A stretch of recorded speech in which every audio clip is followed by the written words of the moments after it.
제 28장.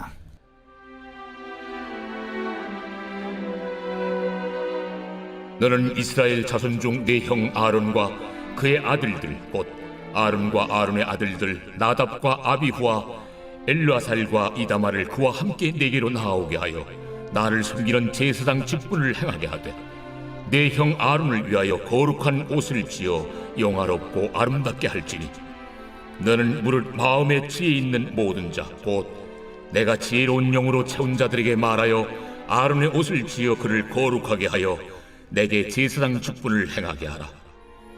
그들이 지을 옷은 이러하니 곧 흉패와 에봇과 겉옷과 반포 속옷과 관과 띠라. 그들이 네 형 아론과 그 아들들을 위하여 거룩한 옷을 지어 아론이 내게 제사장 직분을 행하게 하라. 그들이 쓸 것은 금실과 청색, 자색, 홍색 실과 가늘게 꼰 배실이니라. 그들이 금실과 청색, 자색, 홍색 실과 가늘게 꼰 배실로 정교하게 짜서 에봇을 짓되 그것에 어깨바지 둘을 달아 그 두 끝을 이어지게 하고 에봇 위에 매는 띠는 에봇 짜는 법으로 금실과 청색, 자색, 홍색 실과 가늘게 꼰 배실로 에봇에 정교하게 붙여 짤지며 호마노 2개를 가져다가 그 위에 이스라엘 아들들의 이름을 새기되 그들의 나이대로 6 이름을 한 보석에 나머지 6 이름은 다른 보석에 새기라. 보석을 새기는 자가 도장에 새김같이 너는 이스라엘 아들들의 이름을 그 두 보석에 새겨 금태에 물리고 그 두 보석을 에봇의 두 어깨바지에 붙여 이스라엘 아들들의 기념 보석을 삼되 아론이 여호와 앞에서 그들의 이름을 그 두 어깨에 메어서 기념이 되게 할지며 너는 금으로 태를 만들고 순금으로 노끈처럼 두 사슬을 닦고 그 따온 사슬을 그 태에 달지니라.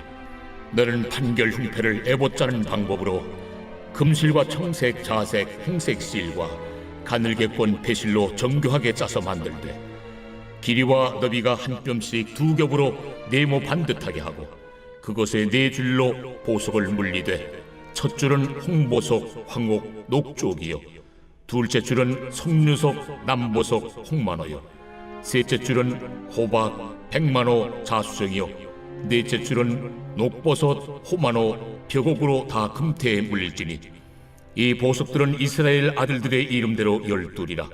보석마다 12지파에 한 이름씩 도장을 새기는 법으로 새기고 순금으로 노끈처럼 따은 사슬을 흉패 위에 붙이고 또 금고리 2를 만들어 흉패 위 곧 흉패 위 두 끝에 그 두 고리를 달고 따온 두 금사슬로 흉패 두 끝 두 고리에 꿰어매고 두 따온 사슬의 다른 두 끝을 에봇 앞 두 어깨바디의 금태에 매고 또 금고리 2를 만들어 흉패 아래 양쪽과 안쪽 곧 에봇에 닿은 곳에 달고 또 금고리 2를 만들어 에봇 앞 두 어깨바지 아래 매는 자리 가까운 쪽 곧 정교하게 짠 띠 위쪽에 달고 청색끈으로 흉패고리와 에봇 고리에 꿰어 흉패로 정교하게 짠 에봇 띠 위에 붙여 떨어지지 않게 하라. 아론이 성소에 들어갈 때에는 이스라엘 아들들의 이름을 기록한 이 판결 흉패를 가슴에 붙여 여호와 앞에 영원한 기념을 삼을 것이니라. 너는 우림과 둠밈을 판결 흉패 안에 넣어 아론이 여호와 앞에 들어갈 때 그의 가슴에 붙이게 하라. 아론은 여호와 앞에서 이스라엘 자손의 흉패를 항상 그의 가슴에 붙일지니라.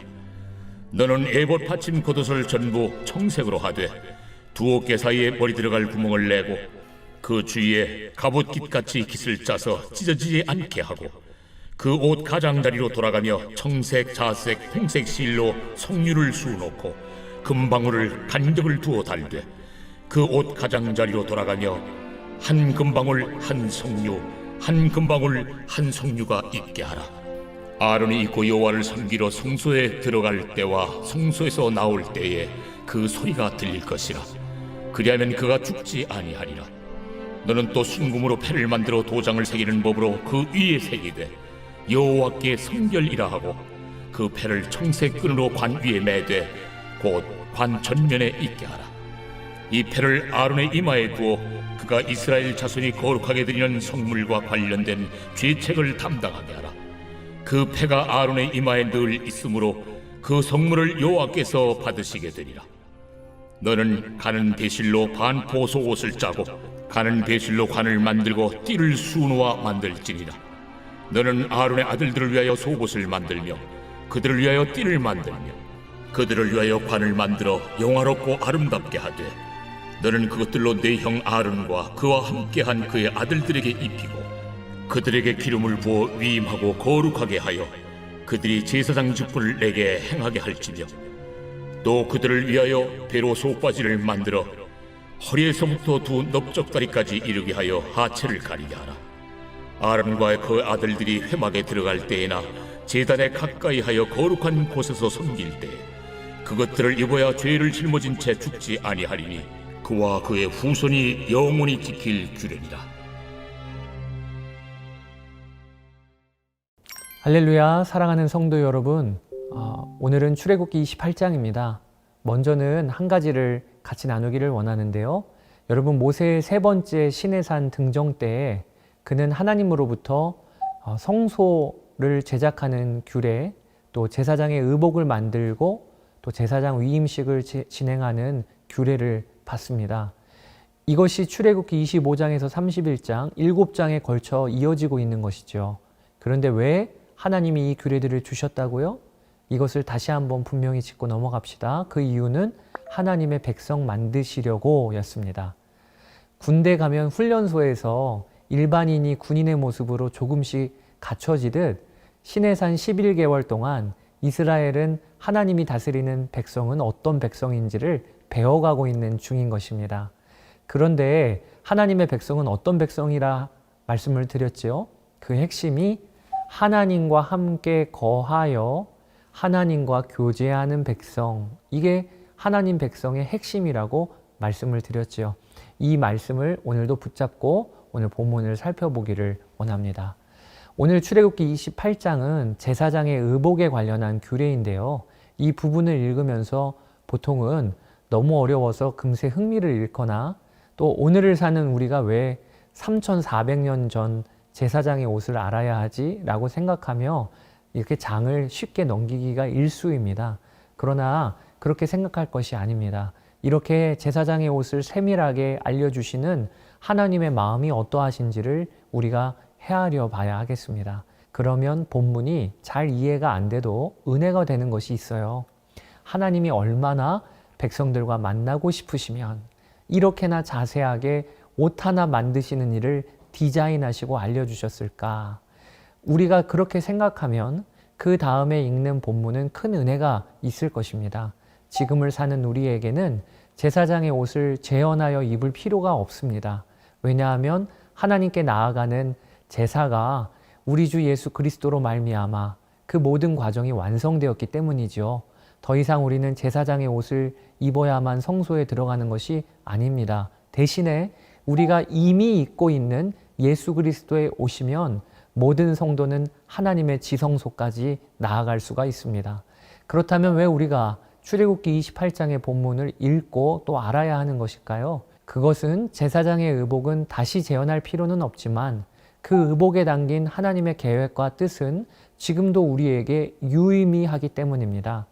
제사장의 의복 만들기가 복잡하고 정교한 이유는 그 의복 하나하나에 담겨 놓으신 하나님의 뜻이 그만큼 풍성하다는 뜻이기도 하지요.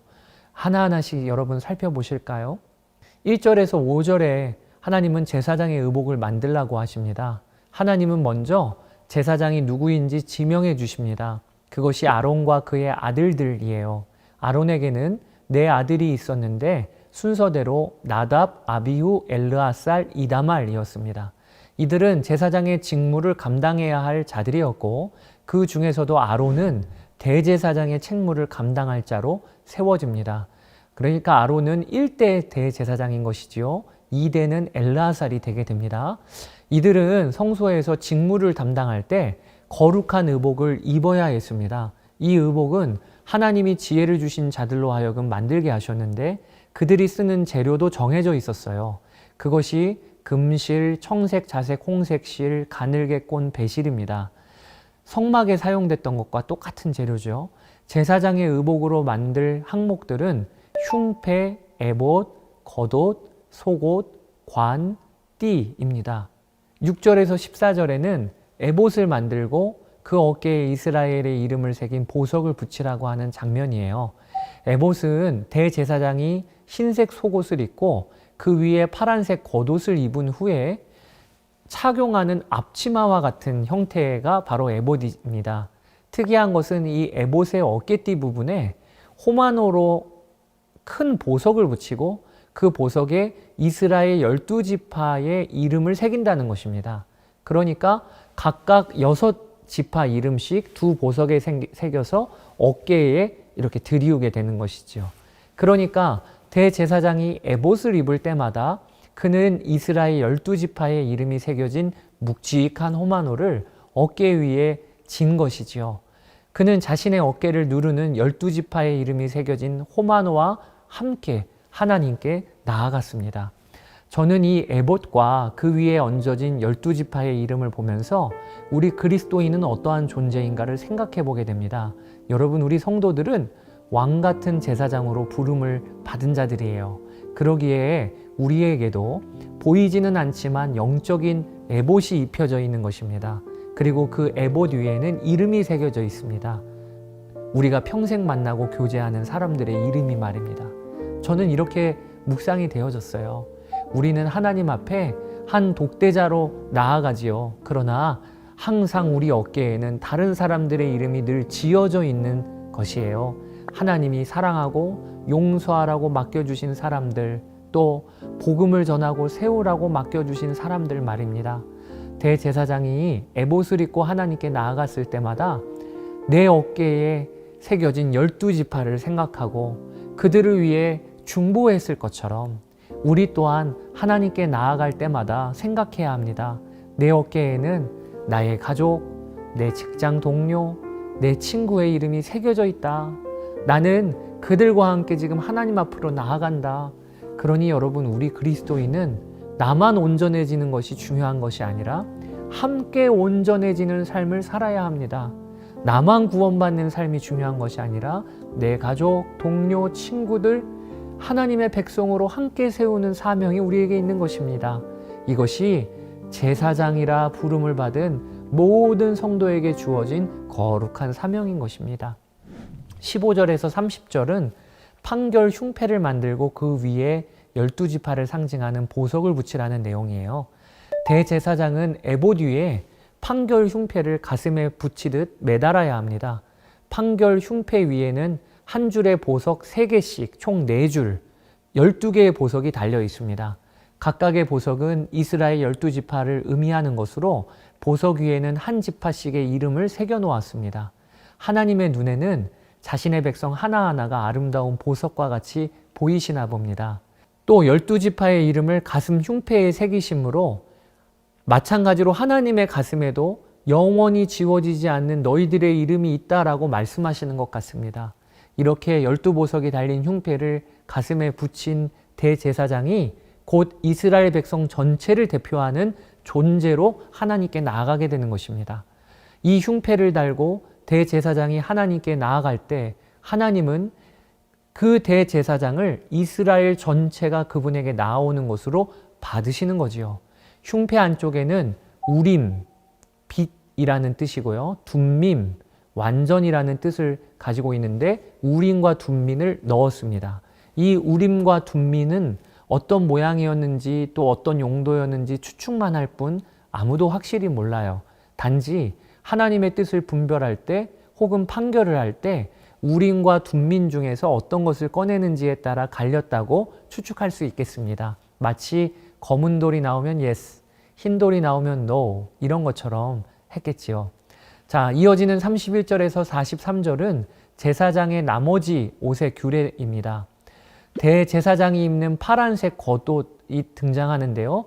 대제사장은 다른 제사장들과는 다르게 파란색 겉옷을 입었어요. 이 겉옷의 특징이요, 그 옷 가장자리에 방울과 석류가 달려 있다는 것입니다. 그래서 대제사장은 걸을 때마다 방울 소리가 났습니다. 이 방울 소리는 주위의 제사장들에게도 들렸겠지만 가장 먼저는 본인이 들었을 것이에요. 방울 소리가 날 때마다 대제사장은 내가 하나님 앞에 선 대제사장이다, 이것을 기억했겠지요. 여러분, 여러분의 삶에는 이런 방울이 달려 있습니까? 즉 주위 사람들이 나를 거룩한 제사장인 성도로 알고 인식하고 삽니까? 또한 나 스스로도 하나님 앞에 살고 있음을 의식하며 살고 있습니까? 이 방울이 우리의 삶에도 달리게 되기를 축복합니다. 자, 그 다음에는 대제사장의 관, 모자에 다는 금패를 살펴보실까요? 모든 제사장들은 관을 머리에 썼는데 대제사장의 관은 다른 관과는 한 가지가 달랐어요. 그것이 그 관 앞에 금패가 달려 있었다는 것입니다. 순금을 얇게 쳐서 금패를 만들고 그것을 관 앞쪽 이마 부분에 붙였습니다. 그리고 그 금패 위에는 여호와께 성결이라고 쓰여 있었습니다. 성경은 대제사장의 거룩함은 그의 성품이나 행실이 어떠함이 아니라 그 이마에 붙여진 금패의 선언, 여호와께 성결이 그의 거룩함의 근거라고 하십니다. 그 패가 아론의 이마에 늘 있으므로 그 성물을 여호와께서 받으시게 되리라 라고 38절에 말씀하고 계세요. 여러분, 우리가 하나님께 나아갈 수 있는 근거는 바로 여호와께 성결하신 예수 그리스도의 이름표를 내 이마에 달았기에 나아갈 수 있는 것이에요. 오직 그게 우리의 거룩의 근거인 것입니다. 자, 그 다음에는 제사장과 공통으로 입는 부분들을 한번 살펴보실게요. 지금까지는 대제사장만의 독특한 의복 규례에 대하여 다루었어요. 에봇, 흉패, 파란색 겉옷, 이마의 금패, 이것은 대제사장들에게만 해당되는 옷이었어요. 40절부터는 대제사장만이 아니라 다른 제사장들이 함께 공유하는 의복에 대하여 다루게 됩니다. 흰색 기봇옷, 본문에는 속옷이라고 표현하고 있는데 그 옷과 그 안에 입는 속바지는 제사장들이 다 입는 거룩한 옷이었습니다. 그들은 속바지를 입어 하체가 보이지 않게 해야 했습니다. 흰색 기본옷, 속옷을 입은 후에 그 위에는 띠를 허리띠처럼 둘러야 했습니다. 제사장들도 머리에 모자와 같은 관을 썼습니다. 이들은 이렇게 하나님이 지정하신 옷을 입고 하나님을 섬겨야 했습니다. 그렇지 않으면 그들은 자신의 죄를 짊어진 채 죽을 수밖에 없었던 것이지요. 여러분, 오늘 하루도 우리가 예수 그리스도로 옷 입고 하나님께 나아갑니다. 예수 그리스도의 옷 입고 세상으로 나아갑니다. 그런 여러분들의 삶이 되시기를 주의 이름으로 축복합니다. 감사합니다.